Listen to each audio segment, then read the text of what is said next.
ஒளிபரப்ப உதவுபவர்கள் திருமதி நம்பிக்கை மேரி குடும்பத்தினர், மதுரை. திரு CA மரிய ஜோசப் இவரின் ஆன்ம இலைப்பாட்சிக்காக வேண்டி.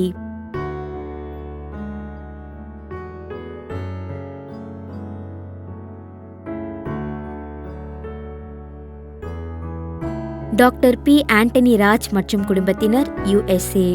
குடும்பத்தில் இறந்த அனைத்து ஆன்மாக்களின் நிலைப்பாட்சிக்காக வேண்டி. தந்தை மகன் தூய ஆவியாரின் பெயராலே நம் ஆண்டவராகிய இயேசு கிறிஸ்துவின் அருளும் கடவுளின் அன்பும் தூய ஆவியாரின் நட்புறவும் உங்கள் அனைவரோடும் இருப்பதாக. உம்மான்மாவோடும் இருப்பதாக. கிறிஸ்து பிறப்பதற்கு 200 ஆண்டுகளுக்கு முன்பாக யூதர்கள் சீரியா நாட்டு கொடுங்கோல அரசனின் கரங்களிலே பல கொடுமைகளை அனுபவித்தார்கள். உண்மை கடவுளை விட்டுவிட்டு பொய்க் கடவுள்களை வழிபட கட்டாயப்படுத்தப்பட்டார்கள். தங்களை காப்பாற்ற கடவுளை நோக்கி கதறினார்கள். துன்பங்களிலும் தனக்கு பிரமாணிக்கமாக இருக்க கடவுள் அவர்களுக்கு அறிவுறுத்தினார். கடவுள் அவர்கள் படுகிற துன்பத்தை காண்பதாகவும் அவர்களை விடுவிப்பதாகவும் வாக்குறுதி அளிக்கின்றார். அன்புக்குரியவர்களே, நாமும் சில நேரங்களில் சில காரணங்களுக்காக துன்புறுகிற போது கடவுள் நம்மை விட்டு விலகி இருப்பதில்லை. மாறாக அவரை முழுமையாக நம்பி வாழ நமக்கு அழைப்பு விடுக்கிறார். நம்முடைய துன்ப நேரங்களில், நோய் நோக்காடுகளிலே கடவுளில் முழுமையான நம்பிக்கை கொள்ள தவறியமைக்காக மனம் வருந்தி மன்னிப்பு கேட்போம். எங்களை தந்தையோடும் எல்லா மக்களோடும் ஒப்புரவாக்க வந்த ஆண்டவரே இரக்கமாயிரும். ஆண்டவரே இரக்கமாயிரும். எங்கள் பாவங்களுக்காக பலியான கிறிஸ்துவே இரக்கமாயிரும். கிறிஸ்துவே இரக்கமாயிரும். எங்களுக்காக தந்தையிடம் என்றும் பரிந்து பேசுகின்ற ஆண்டவரே இரக்கமாயிரும். ஆண்டவரே இரக்கமாயிரும். எல்லாம் வல்ல இறைவன் நம் மீது இரக்கம் வைத்து நம் பாவங்களை மன்னித்து நம்மை நிலை வாழ்வுக்கு அழைத்துச் செல்வாராக. ஆமென். மன்றாடுவோமாக. பரிவுள்ள இறைவா, தவத்தால் புனிதமடைந்துள்ள மக்களின் இதயங்களை ஒளிர்வித்தருளும். இறை பற்றுடன் உம்மை மன்றாடுவோருக்கு கனிவுடன் நீர் செவி சாய்த்தருள்வீராக. எங்கள் ஆண்டவராகிய கிறிஸ்து வழியாக உம்மை மன்றாடுகிறோம்.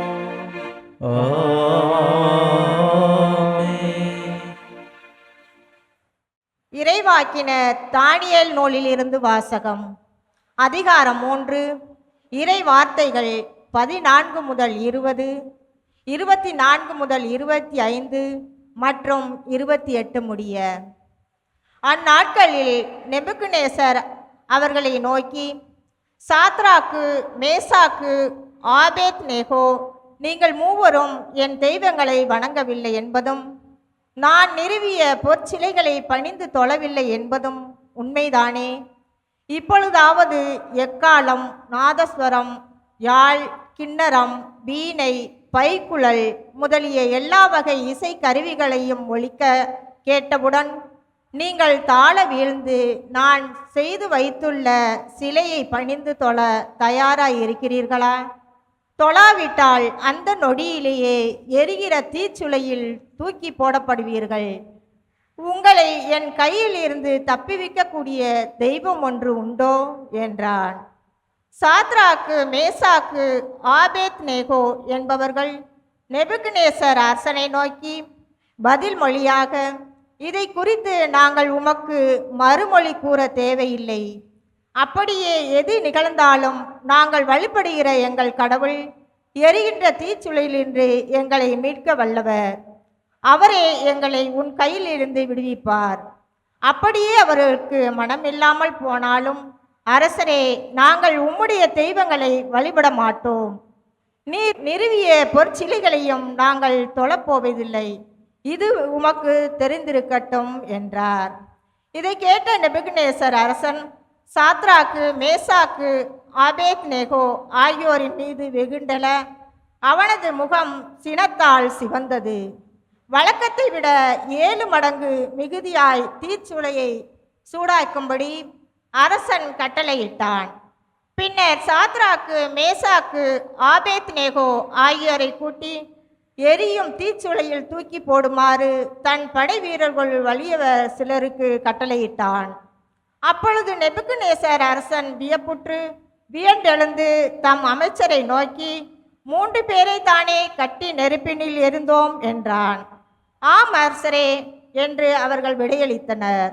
அதற்கு அவன், கட்டவிழ்க்கப்பட்டவர்களாய் நெருப்பின் நடுவில் 4 பேர் உலவுகிறதை நான் காண்கிறேன். அவர்களுக்கோ ஒரு தீங்கும் நேரவில்லையே. மேலும் நான் 4வது ஆள் தெய்வ மகன் போல் தோன்றுகிறானே என்றான். அப்பொழுது நெபுக்கத்நேசர் சாத்ராக்கு மேசாக்கு ஆபேத்நேகோ ஆகியோரின் கடவுள் புகழப்படுவராக. தங்கள் கடவுளை தவிர வேறு தெய்வத்தையும் பணிந்து தொழ மறுத்து அரசனது கட்டளையையும் பொருட்படுத்தாமல் அவர் மேல் நம்பிக்கை வைத்து தங்கள் உடலை கையளித்த அவருடைய ஊழியர்களை அவர் தம் தூதரை அனுப்பி மீட்டருளினார் என்றான். ஆண்டவரின் அருள்வாக்கு. இறைவனுக்கு நன்றி. பதிலுரை பாடல். என்றென்றும் அவர் புகழ்ந்து போற்றுவார்கள். என்றென்றும் அவரை புகழ்ந்து போற்றுங்கள். எங்கள் மூதாதையின் கடவுளாகிய ஆண்டவரே, நீ வாழ்த்த பெறுவராக.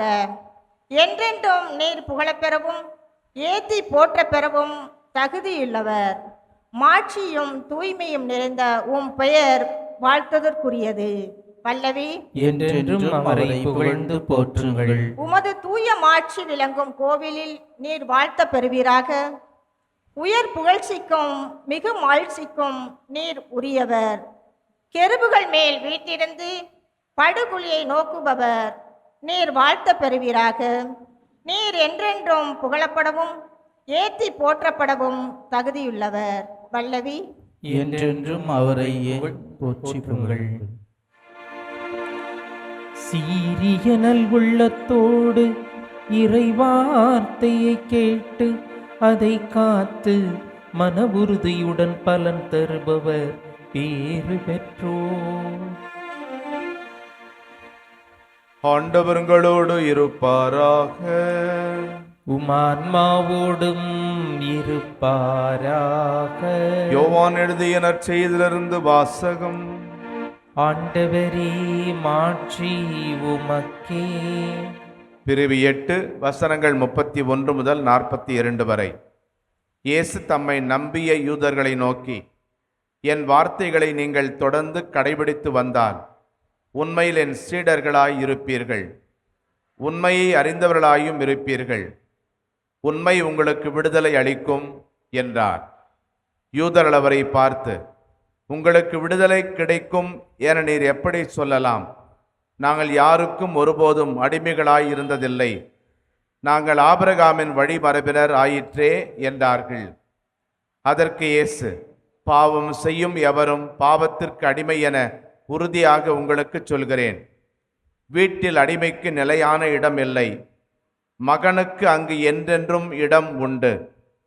மகன் உங்களுக்கு விடுதலை அளித்தால் நீங்கள் உண்மையிலே விடுதலை பெற்றவர்களாய் இருப்பீர்கள். நீங்கள் ஆபிரகாமின் வழிமரபினர் என்பது எனக்கு தெரியும். ஆனால் என் வார்த்தை உங்கள் உள்ளத்தில் இடம் பெறாததால் நீங்கள் என்னை கொல்ல முயலுகிறீர்கள். நான் என் தந்தையிடம் கண்டதை சொல்கிறேன், நீங்கள் உங்கள் தந்தையிடமிருந்து கேட்டதை செய்கிறீர்கள் என்றார். அவர்கள் அவரை பார்த்து, ஆபிரகாமே எங்கள் தந்தை என்றார்கள். இயேசு அவரிடம், நீங்கள் ஆபிரகாமின் மக்கள் என்றால் அவரை போல செயல்படுவீர்கள். ஆனால் கடவுளிடமிருந்து கேட்டறிந்த உண்மையை உங்களுக்கு எடுத்துரைத்த என்னை நீங்கள் கொல்ல முயலுகிறீர்கள். ஆபிரகாம் இப்படி செய்யவில்லையே, நீங்கள் உங்கள் தந்தையைப் போல் செயல்படுகிறீர்கள் என்றார். அவர்கள், நாங்கள் பரத்தமையால் பிறந்தவர்கள் அல்ல, எங்களுக்கு ஒரே தந்தை உண்டு, கடவுளே அவர் என்றார்கள். இயேசு அவரிடம் கூறியது, கடவுள் உங்கள் தந்தை எனில் நீங்கள் என் மேல் அன்பு கொள்வீர்கள். நான் கடவுளிடமிருந்தே இங்கு வந்துள்ளேன். நானாக வரவில்லை, அவரே என்னை அனுப்பினார். ஆண்டவரின் அருள்வாக்கு. கிறிஸ்துவே உமக்கு புகழ். ஒரு நாள் ஒரு அண்ணனும் தம்பியும் வீதியிலே நடந்து சென்று கொண்டிருந்தார்கள். திடீரென்று தம்பிக்கு ஒரு சந்தேகம். அண்ணனை பார்த்து, அண்ணா, தைரியம் என்றால் என்ன என்று கேட்டான். அண்ணன் தனக்கு தெரிந்த வரையிலும் தைரியம் என்றால் என்ன என்று விளக்கிக் கொண்டிருந்தார். ஒரு சில விலங்குகளை, சிங்கம், புலி, சிறுத்தை, யானை போன்ற விலங்குகளை பயன்படுத்தி தைரியம் என்றால் என்ன என்று சொல்லிக் கொண்டிருந்தார். தம்பிக்கு அது ஏற்புடையதாக இல்லை, பாதி மட்டும்தான் விளங்கியது. தொடர்ந்து அவர்கள் நடந்து சென்று கொண்டிருந்தார்கள். அப்பொழுது வழியிலே யாரோ ஒருவர் புல்தரை ஒன்றை எரித்து விட்டிருந்தார். முற்றிலும் எரிந்து போன புல்தரையின் நடுவிலே ஒரே ஒரு சின்ன பசும்புல் மட்டும் தலை நிமிர்ந்து நின்று கொண்டிருந்தது. அதை கண்ட அண்ணன் தம்பியை பார்த்து புல்லை காட்டி, தம்பி, இதற்கு பெயர்தான் தைரியம். அன்புக்குரியவர்களே, துணிச்சல் மற்றும் தைரியத்தை விளக்குகின்ற ஒரு வீர நிகழ்வை நாம் இன்றைய முதல் வாசகத்திலே வாசிக்க கேட்டோம். நெபுகத்நேசர் அரசனுடைய பொன் சிலைக்கு முன்பாக யூதர்கள் வணங்க வேண்டும் என்று கட்டாயப்படுத்தப்பட்டார்கள். ஆனால் 3 இளைஞர்கள், சாத்ராக், மேஷாக், ஆபெத்நேகோ ஆகியவர்கள் அவ்வாறு அந்த பொற்சிலைக்கு முன்பாக மண்டியிட வணங்க மறுத்துவிட்டார்கள். தான் கட்டளையிட்டதை செய்ய தவறினால் கடுமையான விளைவுகளை சந்திக்க வேண்டும் என்று அந்த அரசன் எச்சரித்தான், மிரட்டினான். இதை கேட்ட அந்த 3 இளைஞர்களும் அவரை நோக்கி, எது நிகழ்ந்தாலும் நாங்கள் வழிபடுகிற எங்கள் கடவுள் எரிகின்ற தீச்சுளையினின்று எங்களை மீட்க வல்லவர் என்று துணிச்சலோடு பதில் தந்தார்கள். பொற்சிலையின் முன்பாக பணிவதை விட உயிரை துறக்க இந்த 3 இளைஞர்களும் தயாராக இருந்தார்கள். இன்றைய நற்செய்தியிலே நம் ஆண்டவர் இயேசு கொடுமையான அடிமைத்தனத்தை பற்றியும் அதிலிருந்து வெளிவரக்கூடிய உயர்வான விடுதலையை பற்றியும் நமக்கு அறிவுறுத்துகின்றார். ஒருவர் 2 விதங்களில் அடிமையாக இருக்கலாம், வாழலாம். ஒன்று, ஒரு மனிதன் இன்னொரு மனிதனுக்கு அல்லது ஒரு நாடு இன்னொரு நாட்டுக்கு அடிமையாக இருப்பது. உதாரணமாக, நம்முடைய இந்திய நாடு ஆங்கிலேயருக்கு ஏறக்குறைய 200 ஆண்டுகள் அடிமையாக கிடந்தது. திரு விவிலியத்தின்படி இஸ்ரேல் மக்கள் 210 ஆண்டுகள் எகிப்திலே அடிமைகளாக அவர்கள் வாழ்ந்தார்கள். இந்த அடிமைத்தனத்தை இஸ்ரேல் மக்கள் அறவே வெறுத்தார்கள். எந்த அளவுக்கு என்றால், ஒரு ஏழை இஸ்ரேலனை விலை கொடுத்து வாங்குபவன் அவனை கொத்தடிமையாக நடத்தக்கூடாது என்று லேவிய நூலிலே சட்டமே போட்டிருந்தார்கள். ஆக இவ்வாறு நம்மில் ஒரு சிலர் இன்னொரு மனிதனுக்கோ அல்லது ஒரு நாடு இன்னொரு நாட்டுக்கோ அடிமையாக இருக்க முடியும். ஆனால் 2வது வகை அடிமைத்தனம் என்னவென்றால், நமக்கு நாமே அடிமைகளாக இருப்பது. பல நேரங்களில் அது நமக்கே தெரியாது. எதற்கெல்லாம் நாம் அடிமையாக இருக்கிறோம் என்பது நமக்கு தெரியாமலேயே போகிறது. இந்த அடிமை நிலையானது பல வடிவங்களிலே இருக்கும். தீய பழக்க வழக்கங்களுக்கு, தவறான எண்ணங்களுக்கு, பொறுமையின்மைக்கு, அறியாமைக்கு, கோபத்திற்கு, புரணை பேசுவதற்கு, இவ்வாறு பல தீமைகளுக்கு நாம் அடிமைப்பட்டு கிடக்கலாம். 3 யூத இளைஞர்கள் பாபிலோன் அரசரால் அமைக்கப்பட்ட தங்க சிலையை அல்ல, மாறாக உண்மை கடவுளை மட்டுமே வணங்க வேண்டும் என்பதை அறிந்திருந்தார்கள். அவர்கள் கட்டப்பட்டு தீச்சுளையில் தள்ளப்பட்டிருந்தாலும் சித்திரவதைகளுக்கு அஞ்சாத அளவுக்கு சுதந்திரமாக இருந்தார்கள். ஆனால் அந்த அரசனோ தான் எவருக்கும் அடிமை இல்லை என்று நினைத்தாலும் ஒரு பொற்சிலைக்கு அந்த பாபிலோன் அரசன் அடிமையாக இருந்தான். அன்புக்குரியவர்களே, நாம் செய்கிற ஒவ்வொரு பாவமும் ஒரு விதத்திலே ஒரு சிலை வழிபாடு. அதை நாம் அதிகமாக விரும்புகிறோம், அதை நாம் அதிகமாக ஆராதிக்கிறோம். சிலை வழிபாடு என்பது இறைவனுக்கு பிரமாணிக்கமற்ற ஒரு நிலையாகும். இறைவனுக்குரிய இடத்தை வேறு எதற்கும் எவருக்கும் கொடுத்தால் அதற்கு பெயர்தான் சிலை வழிபாடு. சுயநலம், பேராசை, கோபம், புறம் கூறுதல், அக்கறையின்மை போன்ற பல சிலைகளை நாம் வழிபட்டு கொண்டிருக்கலாம். இவற்றிலிருந்து விடுபட நாம் என்ன செய்ய வேண்டும் என இயேசுவே வழி கூறுகிறார். என் வார்த்தைகளை நீங்கள் தொடர்ந்து கடைபிடித்து வந்தால் உண்மை உங்களுக்கு விடுதலை கிடைக்கும். இயேசுவே அந்த வார்த்தை, இயேசுவே அந்த உண்மை. அவர்தான் நமக்கு விடுதலை தர முடியும். பூமியில் எவர்க்கும் இனி அடிமை செய்யோம், பரிபூரணனுக்கே அடிமை செய்து வாழ்வோம் என்று பாரதியார் பாடியது போல, உண்மையாம் இறைவனை மட்டுமே உணர்ந்து அவரை ஆராதித்து அன்பு செய்தால் நமக்கும் அந்த ஆனந்த சுதந்திரம் கிடைக்கும், அல்லது அடைந்து விட்டோம் என்று நாம் ஆடலாம், பாடலாம்.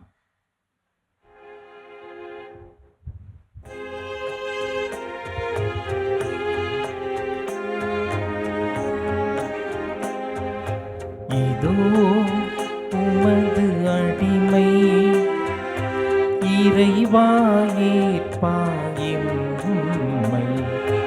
எரியா விளக்கு என்னை நான் உமக்கு தந்தே ஏற்றிடுவார். உன்னொளி துலங்க தன்னையே வழங்கும் சுடராய் மாற்றிடுவார்.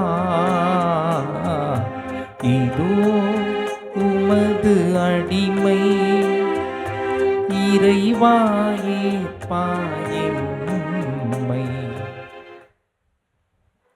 சகோதரர்களே, சகோதரிகளே, என்னுடையது உங்களது ஆனந்தி பலி அல்லாமல் தந்தையாக இறைவனுக்கு ஏற்றதாகும்படி மன்றாடுங்கள். ஆண்டவர் தமது பெயரின் புகழ்ச்சிக்காகவும் ஆட்சிக்காகவும் நமது நன்மைக்காகவும் புனித திரவை அனைத்து நலனுக்காகவும் உமது கையில் இருந்து இப்பலியை ஏற்றுக்கொள்வாராக.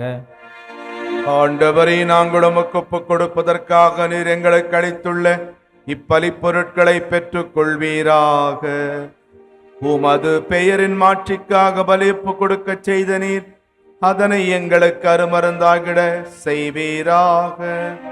எங்கள் ஆண்டவராகிய கிறிஸ்து வழியாக உம்மை மன்றாடுகிறோம். ஆமென். ஆண்டவர் உங்களோடு இருப்பாராக.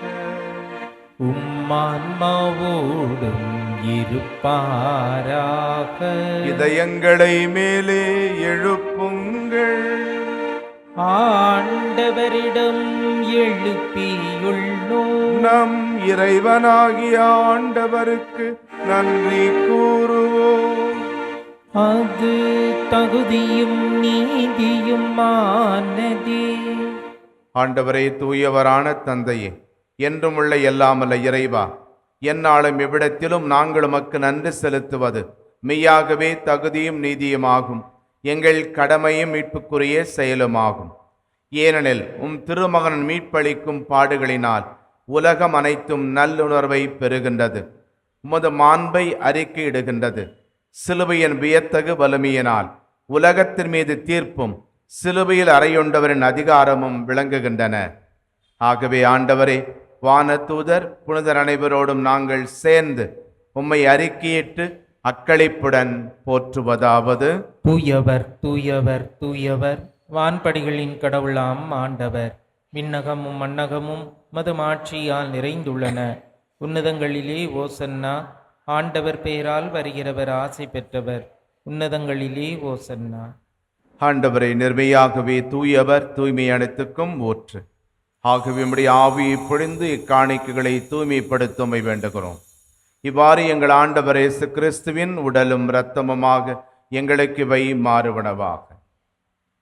அவர் பாடுபட உளம் கனிந்து தம்மை கையளித்த போது அப்பத்தை எடுத்து நன்றி செலுத்தி அதை பிட்டு தம் சீடர்களுக்கு அளித்து இயேசு கூறியதாவது: அனைவரும் இதிலிருந்து பெற்று உண்ணுங்கள்.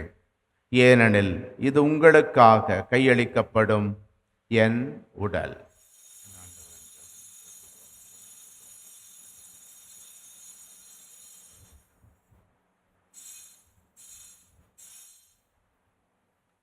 அவ்வண்ணமே இரவு விருந்தை அருந்திய பின் திராட்சை ரசம் நிறைந்த கிண்ணத்தையும் எடுத்து மீண்டும் உமக்கு நன்றி கூறி தம் சீடர்களுக்கு அளித்து இயேசு கூறியதாவது: அனைவரும் இதிலிருந்து பெற்று பருகுங்கள், ஏனெனில் இது புதிய நிலையான உடன்படிக்கைக்கு உரிய என் இரத்தத்தின் கிண்ணம். இது பாவ மன்னிப்புக்கென்று உங்களுக்காகவும் பலருக்காகவும் சிந்தப்படும். இதை என் நினைவாக செய்யுங்கள்.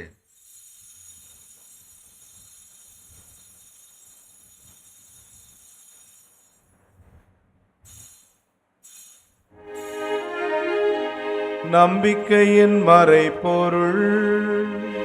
ஆண்டவரே, நீர் வருமளவும் உமது இறப்பினை அறிக்கையிடுகின்றோம், உமது உயிர்ப்பினையும் எடுத்துரைக்கின்றோம். ஆகவே ஆண்டவரே, நாங்கள் கிறிஸ்துவின் இறப்பினையும் உயிர்ப்பினையும் நினைவு கூர்ந்து வாழ்வு தரும் அப்பத்தையும் மீட்பளிக்கும் கிண்ணத்தையும் உமக்கு ஒப்புக் கொடுக்கின்றோம். திருமுன் நின்று ஊழியம் புரிய தகுந்தவர்கள் என எங்களை ஏற்றுக்கொண்டீர். எனவே எமக்கு நன்றி செலுத்துகின்றோம். மேலும் கிறிஸ்துவின் உடலிலும் இரத்தத்திலும் பங்கு கொள்ளும் எங்களை தூய ஆவியார் ஒன்று சேர்க்க வேண்டுமென உம்மை தாழ்மையுடன் மன்றாடுகிறோம். ஆண்டவரே, உலகெங்கும் பரவியிருக்கும் அது திரு அவையை நினைவு கூர்ந்தருளும். எங்கள் திருத்தந்தை பிரான்சிஸ், எங்கள் ஆயர் ஜார்ஜ், எல்லா திருநிலையினர், துறவரத்தார், பொது நிலையினர் ஆகிய அனைவரோடும் உமது திரு அவை அன்பில் நிறைவேற செய்தருளும். உயிர்த்திடும் எதிர்நோக்குடன் துயில் கொள்ளும் எங்கள் சகோதரர் சகோதரிகளை நினைவு கூர்ந்து உமது திருமுக ஒளியினுள் ஏற்றருளும். எங்கள் அனைவர் மீதும் இரக்கமாயிரும். கடவுளின் கன்னித் தாயான புனித மரியா, அவருடைய அன்பு கணவரான புனித யோசேப்பு, புனித திருத்தூதர்கள், இவ்வுலகில் உமக்கு உகந்தவராய் இருந்த புனிதர் அனைவருடனும் நாங்கள் நிலை வாழ்வில் பங்கு கொள்ளும் தகுதி பெற்று திருமகன் இயேசு கிறிஸ்து வழியாக உம்மை புகழ்ந்தேத்து மரமருள உம்மை மன்றாடுகிறோம். இவர் வழியாக இவரோடு இவரில் எல்லாம் வல்ல இறைவனாகிய தந்தையே, தூயாவியாரின் ஒன்றிப்பில் எல்லா புகழும் மாட்சியும் என்றென்றும் உமக்கு உரியதே. ஆமென், ஆமென், ஆமென்.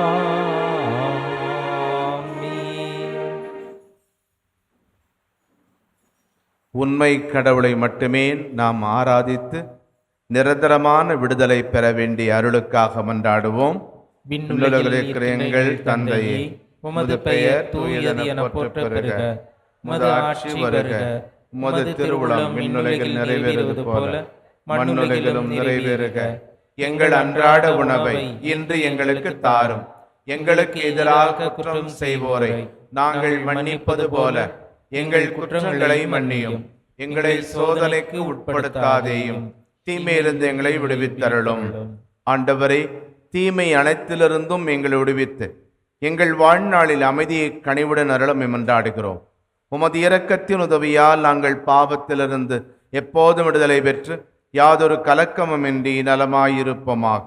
நாங்கள் எதிர்நோக்கி இருக்கும் பேரின்பத்துக்காகவும் எம்மீட்பராகிய இயேசு கிறிஸ்துவின் வருகைக்காகவும் காத்திருக்கின்றோம். ஏனெனில் ஆட்சியும் வல்லமையும் ஆட்சியும் என்றென்றும் உமதே. ஆண்டவரே இயேசு கிறிஸ்துவை அமைதியை உங்களுக்கு விட்டுச் செல்கின்றேன், என் அமைதியை உங்களுக்கு அளிக்கின்றேன் என்றும் திருத்தூதர்களுக்கு முழந்தீரே. எங்கள் பாவங்களை பாராமல் நாங்களும் வைத்திருக்கும் நம்பிக்கை மட்டுமே கண்ணோக்கி எங்கள் ஒவ்வொருவருக்கும் மகிழ்ச்சியையும் மன அமைதியையும் குடும்பங்களுக்கு ஒற்றுமையும் உலகிற்கு சமாதானத்தையும் அளித்தருள்வீராக.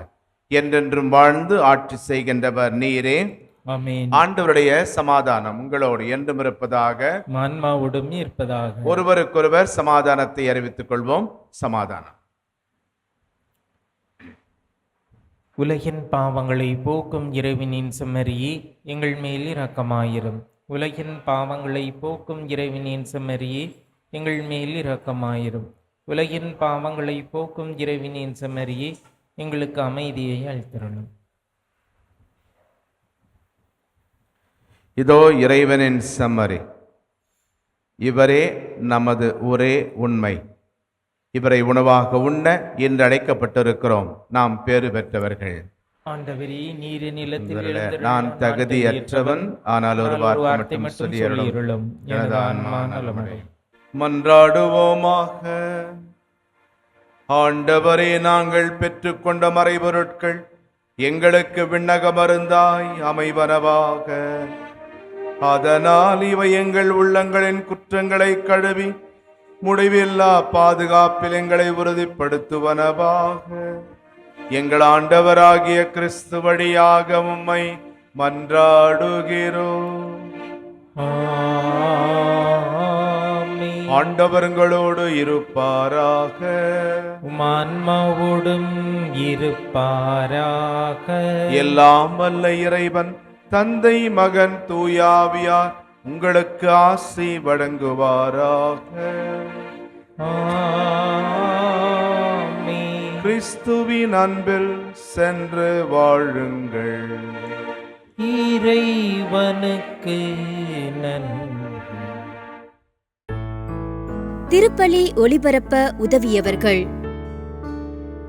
திருமதி நம்பிக்கை மேரி குடும்பத்தினர், மதுரை. திரு CA மரிய ஜோசப், இவரின் ஆன்ம இலைப்பாட்சிக்காக வேண்டி.